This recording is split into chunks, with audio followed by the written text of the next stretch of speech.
Here we go again. Boris Johnson announced to the nation on Saturday that England is heading back into full national lockdown. Well, Wales and Northern Ireland are already in the middle of a so-called circuit breaker. Scotland begins its five-tier system from today, and England's new measures are expected to start on Thursday. The Prime Minister says he is reluctantly doing what must be done, but is it too little, too late, or do we need one at all? Opinion is divided. Well, joining us now is Professor Tim Spector from King's College London and the lead scientist behind the Covid Symptom Study. And welcome, lovely to have you here this morning. So, are things as bad as we think? According to the Zoe symptom app, then they're not. I think the government used estimates that were more pessimistic than we're showing the trends are on our app. We're showing that the virus infections, number of infections is still high, over 45,000 a day, but which isn't good, but the rate at which it's increasing is actually fairly slow and only doubling every 28 days, whereas the government estimates were somewhere between every 9 days and 20 days. So that made quite a big difference, I think, to their difficult decision they made when they were trying to work out how many deaths there would be around the country, and came to the decision they needed a national lockdown, whereas our data from the Zoe app that I hope many people listening are using is more up to date, and so gives us a snapshot of what's happening in the more recent past. And it's been better news. So there's evidence that it is slowing down, and that in plateauing in some places, particularly in the north, that have suffered the worst of this so far. So things have leveled off, and in some cases, like Scotland, started to decrease. So we've ended up once again in lockdown, and all that does to us mentally and financially. And the government says that they rely on the science, but what's the story now when we can quite obviously see, as you are proving, that the science is inconsistent? Yeah, I mean, there's no one study that's going to suddenly tell us exactly what's going on, and there are three surveys that the government are using. And it just happened that the timing of when they made their decision was based more on one than the other. I mean, they're all showing, that we have at least 40, 50,000 new cases a day, which is too many. And I think the argument was really about the rate at which things were getting worse. So we know we're in a bad spot, but I guess what we're showing, the decision was whether if we'd just held firm for another week or so, we'd have started to see these rates drop in the north and be able to keep these regional lockdowns without locking down the whole country. So your science says this is an unnecessary lockdown? I wouldn't go that far. I think what I would have just held firm for a while longer, but I know the government have other data and they don't always believe one more than another. But certainly the data, the millions of people that are using our app, that's what the data is showing. And that I do think there's a difference between what's going on in Cornwall to what's going on in Manchester or Glasgow. Well, actually, that's your point when it comes to coming out of this lockdown, is that you believe that this should be done regionally. And in fact, you go a step further and say this should be done on hospital capacities. Yeah, I mean, my worry is that, obviously in the north, drastic measures need to happen, but the picture is very different in the south and areas where we have low levels. So I'd like to see that in a month's time, we've got a much clearer picture of how we're going to get out of this lockdown that's very regional. It's driven by the numbers, the rate of which is coming down, and whether those places have the hospital capacity, because this virus does have a life of its own. It will come and go, it will come in waves, and we have to be aware of that. That's going to be different in different parts of the country. So definitely a regional approach needed for coming out of lockdown. And so Michael Gove was saying yesterday it might not be this month, it might be a little bit longer. So we've actually no clue when it's going to end. And so what do you see at Christmas? What's your prediction for Christmas? Everyone's asking me that. I think if this lockdown works and people comply, and that's the big issue here, is it hasn't really been addressed by by government is how to get people to actually, the 50,000 people getting sick every day, how do we make sure they isolate? If that's done, we will get the rates down, and it should be, by the end of December, should be much better. And so I expect there will be a lull in this country. So I'm optimistic that things will be better around Christmas, although there's a chance that if we don't get our act together in the next couple of months, it's going to come back and hit us again in January and February. So, but I would have thought there's a decent chance that if we do this right, having made all these sacrifices, we do get the numbers down, things will be better around Christmas. Well, let's hope that you're right, Professor. Thank you very much for joining us this morning.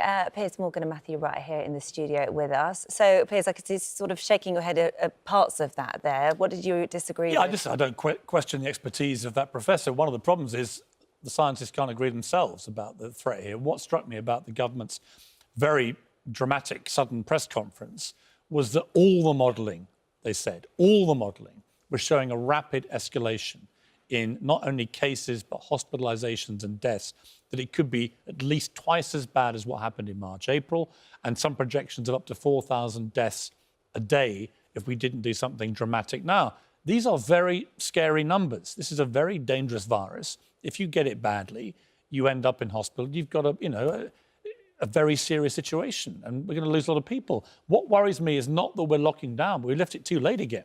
We left it too late back in March. We left it at least 2 weeks too late then. The experts now believe that may have cost 25,000 lives last time.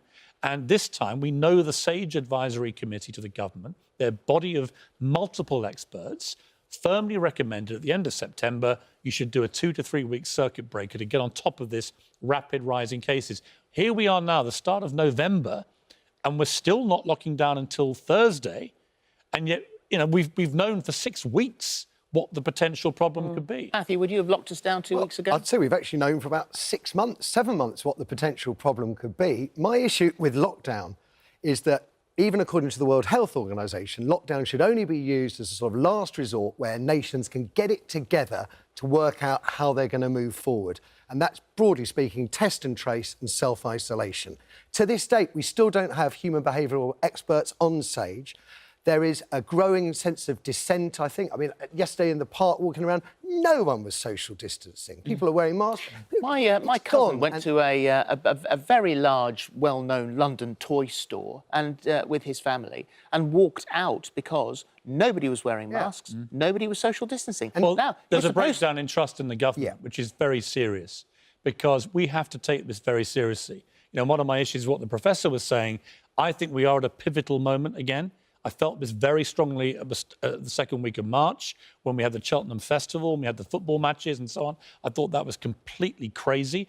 Last weekend, we saw scenes from Bristol of raves with 700-800 kids going bonkers. This apparently is happening everywhere. This is madness.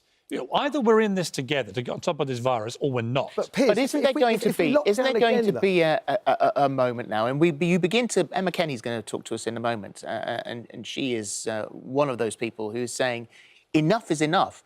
You cannot keep locking us down. I personally think I can see why the science argues for a lockdown, but in my heart of hearts, it seems absolutely pointless if we cannot get it together to work out how we defeat the virus. All we're doing is kicking it further down the road. Let me just say this, except that each time a month goes by, we find out more about the virus, we develop better drug therapy. I've actually felt for a while what we may get before an effective vaccine is effective drug therapy, as we did with HIV, for which there's never been a vaccine, but we found drugs which could stop people dying. I think with every scientist in the world working together, we may get there quite quickly. The lockdowns do work. They are painful, they cause enormous economic problems, but they work in suppressing the virus. We know that. But there's a kick-on for mental health, cancers and other illnesses. However, if you do contract this virus, if a member of your family, particularly of the elderly generation, contracts this virus, it is incredibly worrying. And Piers, this is something as a family that you've just gone through recently now. My parents both have COVID right now, and it's been very worrying for them in particular, for the family. One of the worst things, we haven't been able to get anywhere near them. They've been on their own fighting this battle, and it's a battle. They've gone through the full range of the symptoms, from severe migraines to extreme lethargy to diarrhea, to vomiting, to back pain. You know, all sorts of stuff's been going on almost on a daily basis. Very worrying. Yeah, but here's my point. My point is that I would like to reassure people too that they look like they're coming out the other end. They're both in their mid to late 70s. And it's been a very worrying time, but they are looking like they've come through now the scary phase. Most people, even in the elderly categories, do not end up being hospitalised. And if you do now go to hospital, your chances of coming back out again are much higher because of the drug treatments which are now available, which weren't back in March. So there are some encouraging signs about how we're battling this. But to people who want to be anti-lockdown, I simply say this. What is the alternative? Matthew's right. We do not have a testing system that works, nor do we have a system where people are prepared to self-isolate when they should do. 1 in 5 is doing that. But we are human beings, and human beings don't like being locked up, and that's the... Especially when you don't know where the end is going to be. We're also a selfish generation, and I want to say one thing about this. My grandmother was 1819 when World War II started. She was born in 1919 in the middle of the Spanish flu pandemic. And she went through 5 to 6 years of an intrusion into her freedom, as did everybody in that generation. Let's just try and get some perspective here about what we're being told to do. But if we're going to talk perspective, well, great your parents are getting better from coronavirus. That's wonderful. I've got a friend who's been diagnosed with breast cancer, and she's looking forward, not knowing whether she's going to get proper treatment, proper attention. Which is scandalous. Tens of thousands of people. Matthew, but no one's balancing that side of the story out. So let me make two more things clear about that.